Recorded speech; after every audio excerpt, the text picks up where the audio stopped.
ہیں کہ سنیت جو ہے، اہل سنت و جماعت کا دستور اور انداز کیا ہے، کیا ہے صحابہ، کیا ہے ان کا انداز، کیا ہے طریقہ، کیا کرتے تھے وہ، کیسا ان کا ایمان تھا۔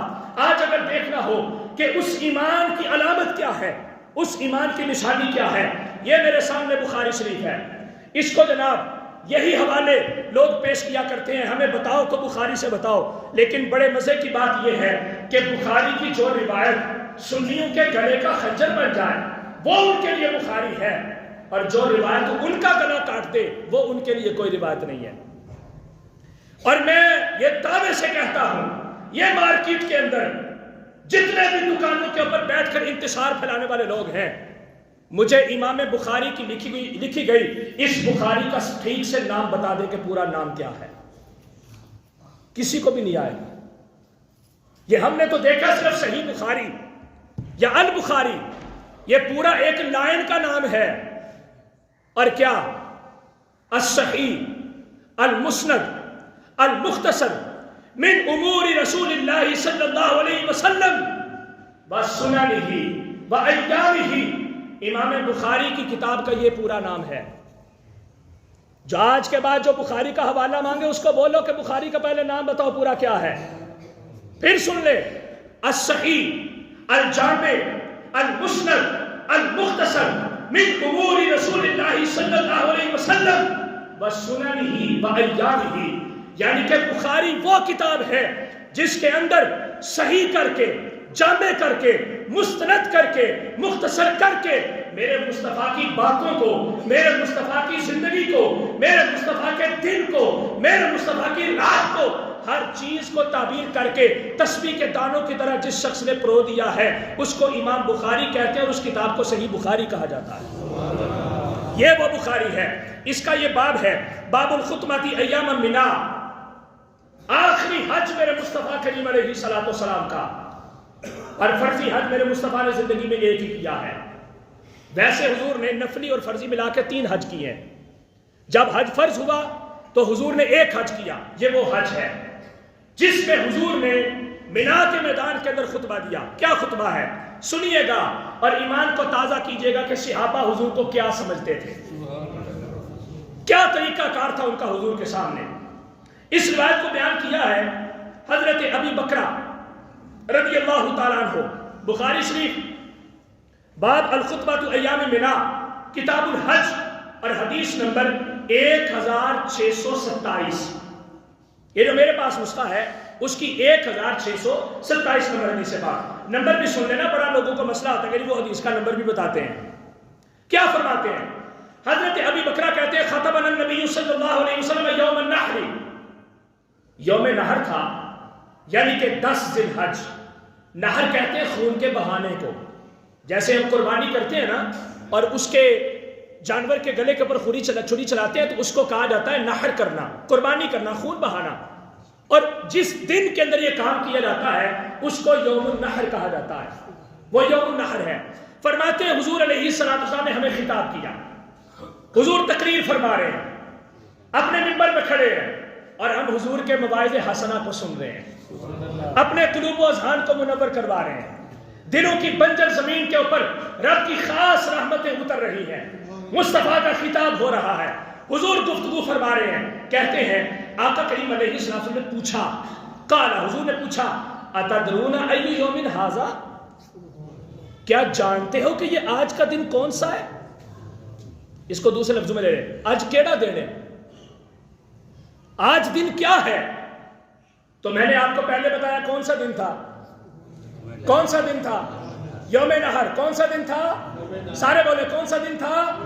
یوم نحر، آخری خطبہ حضور کے حج کا میرے مصطفیٰ خطاب فرما رہے ہیں، امت کو پیغام دے رہے ہیں کہ تمہارا آپس میں ربط اور تعلق کیسا ہونا چاہیے، لیکن یہاں پہ بتا دیا کہ میرے صحابہ کیسے ہیں، ان کا انداز کیا ہے۔ اب ایک چھوٹا سا سوال، میں نے آپ کو بتایا، آپ کو پتا ہے کہ یوم نحر تھا، میں پھر آپ سے پوچھتا ہوں کہ وہ دن کون سا تھا، تو آپ کیا جواب دیں گے؟ یوم نحر یہی جواب دیں گے نا، لیکن خدا کی قسم صحابہ نے اے جواب نہیں دیتا، صحابہ نے یہ جواب نہیں دیا۔ یہ میرے پاس مسلم شریف ہے، اسی روایت کا دوسرا حصہ اس کتاب کے اندر، میں آگے جا کے ذکر کرتا ہوں کہ انہوں نے جواب کیا دیا اور جواب کیوں دیا. یہ حضور نے پوچھا اتدرون ای یوم ھذا، آج دن کون سا ہے؟ صحابہ کہتے ہیں قلنا، ہم نے کہا اللہ ورسولہ اعلم، ہمیں نہیں پتا. میدان مینا کے اندر ہے، یوم نہر ہے. مکہ کے اندر نہیں بیٹھے ہوئے تھے، حرم مکہ میں نہیں تھے، طواف والی گراؤنڈ کے اندر نہیں تھے، مزدلفہ میں نہیں تھے، مقام ابراہیم کے سامنے نہیں تھے، اور جناب اس کو حجر اسود کو استلام نہیں کر رہے تھے، بلکہ مینا کے میدان کے اندر یوم نحر کے اندر موجود تھے. میرے مصطفیٰ نے پوچھا صحابہ بتاؤ آج دن کون سا ہے؟ عرض کیا حضور سانو نہیں پتا، تسی تے تہاڈا رب ہی جان دے. اور یہ میں بات دعوے سے کر رہا ہوں، کسی بازو کے اندر اتنی طاقت نہیں ہے کہ قلم پکڑ کے میرے اس دعوے کو رد کر سکے. خدا کی قسم ہے مصطفیٰ نے صحابہ سے جب بھی سوال کیا پتہ بھی ہوتا تھا تو پھر بھی جواب یہی ہوتا تھا اللہ اور اللہ کے رسول ہی بہتر جانتے ہیں. لگاؤ علم غیب کے اوپر فتویٰ، بناؤ سب سے پہلا مشرک صحابہ کو، بناؤ ان کو غیبوبت کے اوپر ایمان کی حد دیکھیں. عرض کیا حضور ہمیں نہیں پتا، آپ اور آپ کا رب بھی بہتر جانتے ہیں. اب آگے حضور علیہ السلام فسکتا، سارے خاموش ہو گئے. حتی ظننا انہ بغیر اسمہ، کہتے ہیں کہ ہم جب خاموش ہوئے تو ہم نے یہ گمان کیا کہ ہو سکتا ہے. ہم نے کیوں جواب نہیں دیا؟ پوچھا بھی گیا نا ان سے کہ تم بتا دیتے کہ آج یوم نہر ہے، پتا تو تھا تمہیں، تم کیوں نہیں بتایا تم نے؟ تو انہوں نے کہا ہم نے اس لیے نہیں بتایا تھا، ہمیں یہ گمان تھا کہ ہم کچھ کہنا چاہیں اور حضور کچھ اور کہنا چاہیں، تو ہماری زبان سے جملہ حضور کی رضا کے خلاف نہ نکل جائے، ہماری زبان سے جملہ حضور کے خلاف نہ نکل جائے. آج اسی نبی کے اوپر فتوے بھی لگتے ہیں، کوئی اختیار نہیں ان کے پاس، کوئی علم غیب نہیں ان کے پاس، کوئی کمال نہیں ان کے پاس، کوئی جمال نہیں ان کے پاس. جی وہ تو ایسے ہی جیسے گاؤں کا ایک چودھری ہوتا ہے، جی ان کی عزت تو ایسے ہی کرنی چاہیے جیسے بڑے بھائی کی کرتے ہیں. یہ صحابہ کا نظریہ نہیں تھا میرے دوست. اگر اہل سنت و جماعت بننا ہے، ناجیہ فرقہ بننا ہے، جنت والی جماعت بننا ہے، تو پھر دستور وہی اپنانا پڑے گا جو صحابہ کا تھا، ایمان وہی قبول کرنا پڑے گا جو صحابہ کا تھا، دستور وہی اپنانا پڑے گا جو اس دور کے اندر موجود رہنے والے اہل بیت اطہار جو حضور کو دیکھ رہے تھے اپنی آنکھوں کے سامنے، وہ بھی صحابی ہیں. اور باقی جو صحابہ کی جماعت ہے ان کا جو ایمان اور نظریہ تھا، کہتے ہیں ہمارا یہ خیال تھا کہ کہیں حضور کچھ اور نہ کہنے والے ہیں، اور ان کو یہ بھی پتا تھا میرے مصطفیٰ کی زبان سے جو بات نکل جاتی ہے نا وہ پوری ہو جاتی ہے، وہ پوری ہو جاتی ہے. ہو سکتا ہے یوم نہر تو تھا، وہ کہہ دیتے یا رسول اللہ آج یوم نہر ہے، تو میرے مصطفیٰ کہہ دیتے نہیں آج یوم نہر نہیں بلکہ ایام تشریق میں سے کوئی اور دن ہے. تو رب تعالیٰ میں عزت و جلال کی قسم میرا یہ ایمان اس بات کی گواہی دیتا ہے اگر میرے مصطفیٰ کی زبان سے کسی اور دن کا نام نکل جاتا، یوم عاشور نکل آتا یا یوم معراج نکل آتا یا یوم رمضان نکل آتا، تو خدا کی قسم رب کو اپنا قانون تبدیل کرنا پڑتا، حضور کی زبان کو پورا کرنا چاہیے. کیسے؟ اب اس کی دلیل بھی میں آپ کے سامنے پیش کرتا ہوں. یہی جناب مسلم شریف کتاب الحج، اس میں میرے مصطفیٰ کریم علیہ السلام نے باب ہے، امام مسلم نے بنایا فرض الحج مرتن فی العمر، عمر کے اندر ایک مرتبہ صرف حج کرنا فرض ہے. اس کے ضمن کے اندر حدیث لائے، فرماتے ہیں حضرت ابو ہریرہ سے مروی ہے خاطبنا رسول اللہ صلی اللہ علیہ وسلم، حضور نے ہمیں خطاب کیا اور کہا ایھا الناس، لوگوں سنو، سنائیے یا رسول اللہ کیا؟ فرمایا قد فرض اللہ علیکم الحج فحجوا، اللہ نے تمہارے اوپر حج کو فرض کیا لہذا حج کرو. ایک بندہ اٹھا، ابو ہریرہ فرماتے ہیں فقال رجل، ایک بندہ کھڑا، اس نے کہا افی کل عام یا رسول اللہ، کیا ہر سال میں حج کرنا فرض ہے؟ حضور نے مطلقاً کہا کہ حج فرض ہو گیا حج کرو. اس نے سوال کیا کہ کیا ہر سال میں حج کرنا فرض ہے؟ نبی کریم علیہ السلام خاموش رہے حتی قالها ثلاثا، یہاں تک کہ اس نے یہ جملہ 3 مرتبہ کہا. حضور نے بھی 3 مرتبہ بات دہرائی اور اس نے بھی 3 مرتبہ بات کہی، لیکن ہر مرتبہ اس کے سوال پہ فساکت رسول اللہ صلی اللہ علیہ وسلم، حضور خاموش ہو جاتے تھے، حضور نہیں بولتے تھے. کیوں نہیں بولتے تھے؟ آگے حضور نے خود بتایا فقال رسول اللہ صلی اللہ علیہ وسلم، حضور نے کہا لوگوں سنو، لو قلت نعم لوجبت، اگر میں اس کے جواب میں کہہ دیتا کہ ہاں ہر سال میں فرض ہے تو رب تعالیٰ تمہارے اوپر ہر سال میں حج کو فرض کر دیتا. اگر میں لو قلت نعم لوجبت، اگر میں کہہ دیتا، اس اعتبار سے صحابہ کا عقیدہ تھا، نظریہ تھا، یقین تھا کہ حضور کی مبارک زبان سے جو بات نکل جاتی ہے وہ پوری ہو کے رہتی ہے. یہ صحابہ کا انداز. اس لیے کہتے ہیں ہمیں یہ گمان تھا کہ ہم کچھ اور کہنا چاہیں اور حضور کچھ اور نام تجویز فرما دے، اس لیے ہم نے کہا ہمیں نہیں پتا، سونیا تو ہی جاننا ہے، تمہیں ہی پتا ہے، آپ کو ہی پتا ہو کہ کیا ہے. فرماتے ہیں اچھا آگے حضور علیہ السلام نے پھر پوچھا الیس یوم النحر، کیا یہ یوم نحر نہیں ہے؟ حضور نے خود پوچھا صحابہ سے کیا یہ یوم نحر نہیں ہے؟ اب جواب بنتا تھا جی حضور یہ یوم نحر ہی ہے. صحابہ نے عرض کیا بلا یا رسول اللہ صلی اللہ علیہ وسلم، جی یوم نحر ہے. اگلا سوال حضور نے پوچھا ایو شہر ھذا، بتاؤ یہ مہینہ کون سا ہے؟ کون سا مہینہ ہوتا ہے؟ ذی الحج. سانو پتا ہے، صحابہ کو نہیں پتا سی. ابھی حج کر کے آئے تھے، بلکہ حج کر رہے تھے، مکہ سے احرام باندھ کے نکلے تھے، احرام باندھے ہوئے تھے، پتا بھی تھا عمرہ نہیں کر رہے، حج کر رہے ہیں، مینا میں کھڑے ہیں. عمرے میں تو مینا اور مزدلفہ ہوتا ہی نہیں ہے، مینا میں کھڑے ہیں، حج کا سیزن ہے، حج کا موسم ہے. صحابہ کو پتا تھا. میرے حضور نے پوچھا ایو شہر ھذا، یہ مہینہ کون سا ہے؟ پھر وہی جواب اللہ و رسولہ اعلم. حضور تسی جانو تے تہاڈا رب جانے، سانو نہیں پتا. آپ کو ہی پتا ہے کیا ہے کیا نہیں ہے، کیا کرنا چاہتے ہیں، کیا ہونا چاہتا ہے. جو کچھ بھی ہے حضور آپ خود جانتے ہیں اور آپ کا رب جانتا ہے، ہمیں نہیں. اچھا یہ جملہ آپ جانتے ہیں اور آپ کا رب جانتا ہے، یہ صحابہ کا عقیدہ تھا علم غیب کا. کس نے لگایا شرک کا فتویٰ ان پہ؟ نہیں لگتا. شرک ہوتا ہی نہیں ہے. کیسے نہیں ہوتا؟ پہلے نمبر پہ شرک کی تعریف کو سمجھے. ہوا اثبات الشریک بمعنی واجب الوجود او بمعنی مستحق العبادہ. رب تعالی خالق ہے، مخلوق نہیں ہے. وہ پیدا نہیں کیا گیا، وہ اپنے وجود سے پہلے سے موجود ہے. وہ جوہر ہے، وہ ممکنات میں سے ہے، ناممکن نہیں ہے. وہ قدیم ہے، وہ حادث نہیں ہے. ساری کی ساری کائنات سوائے اللہ رب العزت کے قدیم اس میں سے کچھ بھی نہیں ہے. ہر چیز حادث ہے.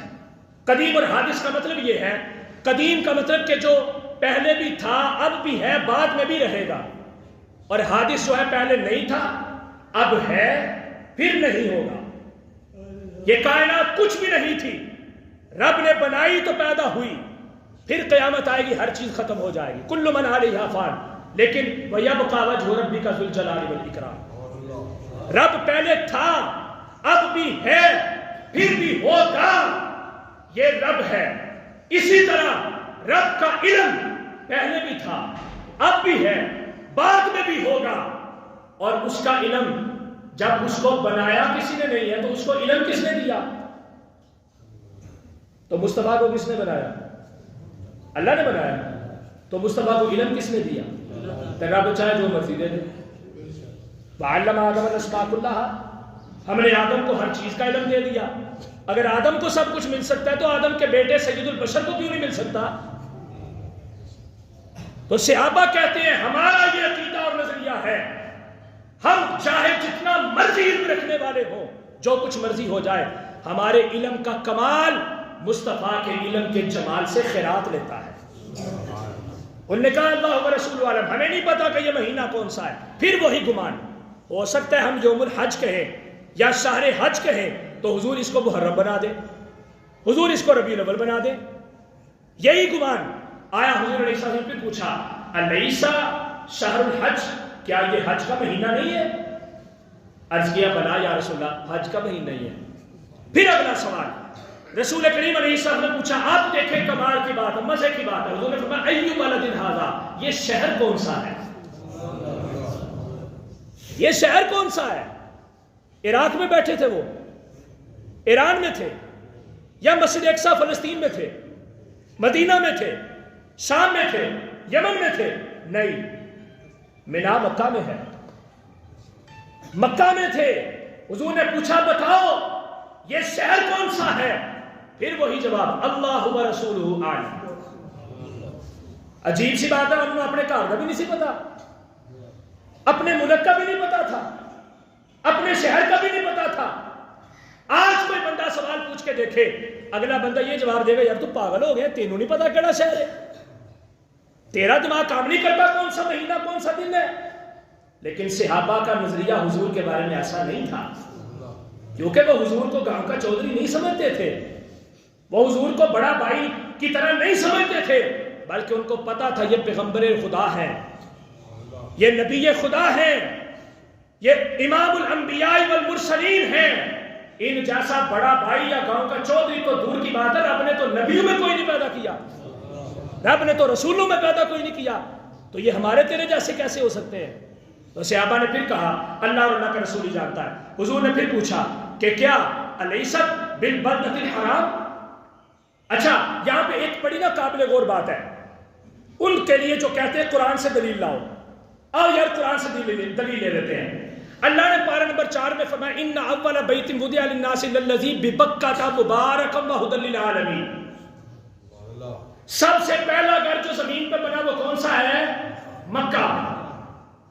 میں حافظ قرآن ہوں، آپ نہیں ہیں، یہ تو مجھے بھی پتا ہے تو آپ کو بھی پتا ہے، تو جن کے سامنے قرآن اتر رہا تھا، جو ڈائریکٹ حضور کے شاگرد بن رہے تھے، بلکہ قرآن مکمل حضور سے حفظ کر چکے تھے، ان کو نہیں پتا تھا کہ اللہ نے پارہ نمبر 4 میں مکہ کہا ہوا ہے، کہ مکہ میں بیٹھے ہیں، اپنی مرضی سے خود گھر بیٹھے بیوی کے بستر کے ساتھ لگ کے قرآن سیکھے تو پھر ایسے ہی اعتراض ہوتے ہیں کہ بات بس قرآن گھر میں بیٹھ کے پڑھ لو، گھر میں بیٹھ کے سمجھ لو۔ صحابہ کا یہ عقیدہ اور نظریہ نہیں تھا، عربی جانتے تھے، وہ ان سے بڑا فصیح و بلیغ کوئی نہیں تھا، اہل لسان تھے، لیکن قرآن کو گھر بیٹھ کے نہیں سمجھا، قرآن کو جا کے یا دار ارقم میں حضور کے پاس یا مدینہ میں صفا کے مدرسے میں حضور کے پاس جا کر سیکھا۔ یہ آیت ان کے بھی پیش نظر تھی، اور قرآن بدل نہیں سکتا کسی بھی حالت میں، لیکن مصطفیٰ چاہے تو بدل سکتا ہے، اور بدلا بھی ہے۔ ناسخ و منسوخ کا پورا علم موجود ہے، کبھی پڑھ کے دیکھیں، جن کو علم کا بخار چڑھا ہوتا ہے نا، ان نے ناسخ و منسوخ کو پڑھے نہیں ہوتا، اس لیے وہ کہتے ہیں قرآن بدل ہی نہیں سکتا، قرآن جو ہے بس ایسے ہی ہے، قرآن یہ ہے قرآن۔ ہاں لیکن ایک بات یہاں پہ یہ اور ہے، قرآن اگر تبدیل ہوتا تھا یا ہو سکتا تھا تو صرف زمانے مصطفیٰ میں، اب اس کے بعد نہیں۔ صحابہ کے زمانے میں بھی تبدیل نہیں ہو سکتا تھا، چونکہ وہی صرف حضور پہ آتی تھی۔ آخری شخصیت دنیا کے اندر جس کے اوپر رب وحی نازل کرتا تھا یا جن کے اوپر وحی نازل ہوئی وہ صرف آمنہ کے لال ہمارے اور آپ کے آقا جناب محمد رسول اللہ صلی اللہ علیہ وسلم ہے۔ لیکن مکہ کا ان کو پتا تھا، تو حضور نے پوچھا کیا یہ مکہ شہر نہیں ہے؟ قالوا بلا، سارے بولے حضور مکہ ہی ہے، حضور مکہ ہی ہے۔ 3 سوال میرے مصطفیٰ نے پوچھے، پہلے مرحلے میں کسی کا بھی جواب اس کا جو صحیح جواب بنتا تھا وہ نہیں دیا، بلکہ میں یہ کہتا ہوں جو جواب صحابہ نے دیا صحیح وہی بنتا تھا، صحیح وہی بنتا تھا، کیونکہ نبی کریم علیہ الصلوۃ والسلام رب کے محبوب ہیں، رب نے ان کو اختیارات عطا فرمائے، کمالات عطا فرمائے، شانیں عطا فرمائی، قدرتیں دی ہیں۔ میرے مصطفیٰ کریم علیہ الصلوۃ والسلام اس کمال کے اوپر طاقت رکھتے ہیں کہ وہ کائنات کی کسی بھی چیز کو بدلنا چاہے تو بدل سکتے ہیں۔ آپ نے دیکھے حضور کے معجزات پڑے ہوئے ہیں سارے، تو صحابہ کرام علیہ رضوان، چونکہ وقت میں بہت زیادہ آپ کا لے چکا ہوں، یہ بخاری اور مسلم سے میں نے آپ کو یہ باتیں بیان کی ہیں، عرض کی ہیں، اس میں تحفظ عقائد اہل سنت کے بارے میں جو پیغام آپ لوگوں کو دینا چاہتا ہوں، آج تک 1450 سال سے لے کر اب تک جتنے لوگوں نے صحابہ کے طریقے کو چھوڑا وہ اپنی اپنی مسجدیں بنا کے بیٹھ گئے، اپنے اپنے گروپ بنا کے بیٹھ گئے، اپنا اپنا طریقہ اپنا لیا، اور کچھ صحابہ کی تعلیمات پہ عمل کر لیا، کچھ کو چھوڑ دیا۔ اس کو کامل ایمان نہیں کہتے، یہ کامل ایمان نہیں ہے۔